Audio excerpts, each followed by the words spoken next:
Good morning, it's Vicky. It's very early, well not very early, about 7:15 or something crazy.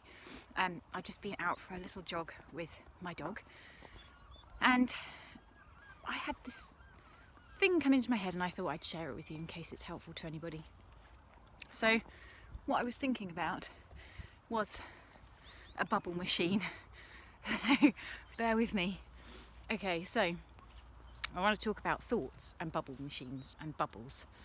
So if you imagine that a bubble machine is like a thought generator, so it generates loads of bubbles. So we'll imagine the bubbles are thoughts. And I want you to imagine that the bubble machine has an endless supply of electricity, so it's plugged in, it's not going to ever turn off, and it has an endless supply of bubble mixture as well, so there's never a chance that the bubbles will stop being generated. And each bubble the bubble machine generates is completely unique, it's completely different, and so there's a never-ending supply of thoughts, all different, all unique, all different colours, different flavours. You see what I mean? So that's like our thoughts. There's an endless supply of thoughts. But what happens is that we have, let's say we have a particular liking for purple. And so there's all different shades of purple, but we like purple bubbles. So when we see a purple bubble being generated, we catch hold of it.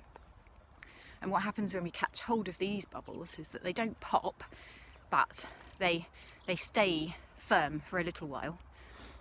And if you like purple, you go and catch lots of purple bubbles. So when you've caught one purple bubble, you see another purple bubble, and you catch that, and you bring it in, and it collects up with the other purple bubble. And so you end up with a bigger purple bubble. And then you see another purple bubble, so you catch that, and you put that in, and so your bubble gets bigger and bigger and bigger. And eventually, something happens, and the bubble pops. And then you start catching or noticing all the other bubbles that are around you. And so that's basically what happens with our thinking. There's an endless supply of thoughts. Like there's never an end of thought supplies.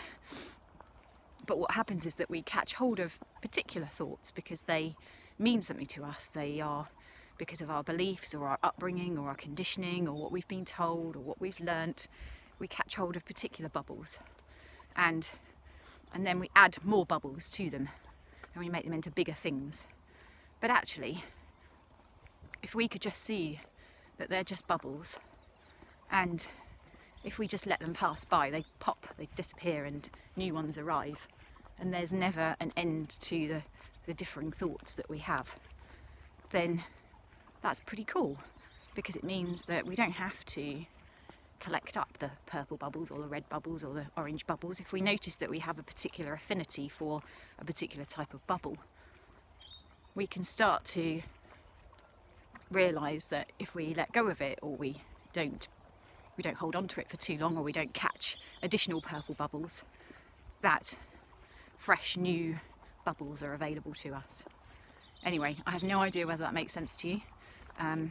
If it does, then leave me a comment below. If it doesn't, leave me a comment below, and I hope you have a really great day. Bye!